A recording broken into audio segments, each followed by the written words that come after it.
And so the remedy, the way to avoid having an extended period of high unemployment, was utterly clear and was rejected. All around the Western world, we had a turn towards austerity that was economically destructive, clearly prolonged. We should have been back to full employment by 2012 or something.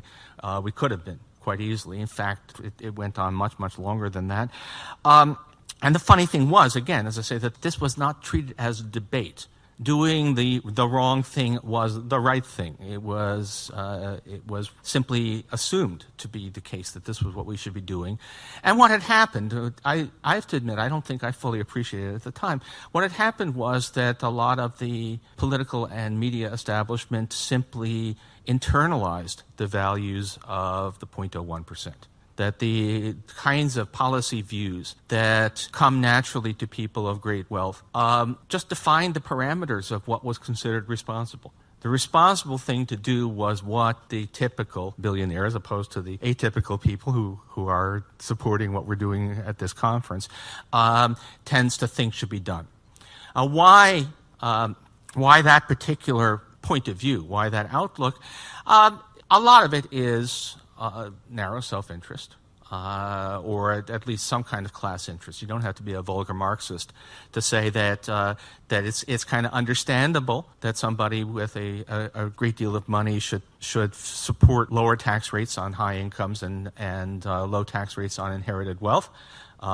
It's not hard to understand, really, why they should support cuts in entitlement programs, because the entitlement programs require taxes to support them. And even in the U.S., the tax and transfer state, even though the U.S. has the weakest welfare state in the OECD, it's still considerably redistributive. So it was natural for them to oppose this. I think there's also just that there is a kind of lack of identification. There are two, I think, great gaps in perception in our society right now. On the one hand, most people have no idea how rich the rich are. I already mentioned that. People just have no notion. I've spent, I think, 15 years dealing with people who say, well, you say that there's a problem with the rich, but, shouldn't sports stars be paid a lot of money? Shouldn't music stars be? They are not paid a lot of money by the standards of Wall Street. People have no idea just how high the incomes are at the top. And on the other hand, I think that being at the top means that you have a very little sense of what life is like for most people. The classic example being the constant demand that we raise the retirement age, because after all, people are living longer, so shouldn't Social Security be delayed?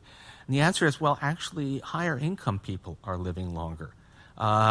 There's a growing gap in life expectancy based upon socioeconomic status, and the bottom half of the income distribution, who are exactly the people who depend on Social Security most, have seen hardly any rise in life expectancy at all. In fact, at this point in the last few years, declining life expectancy. So this is a complete.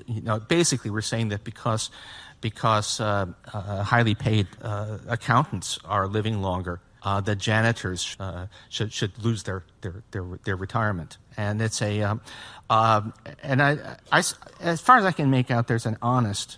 I mean, one of the things that does come with great wealth, in most cases, not all, is an insulation from the realities of life.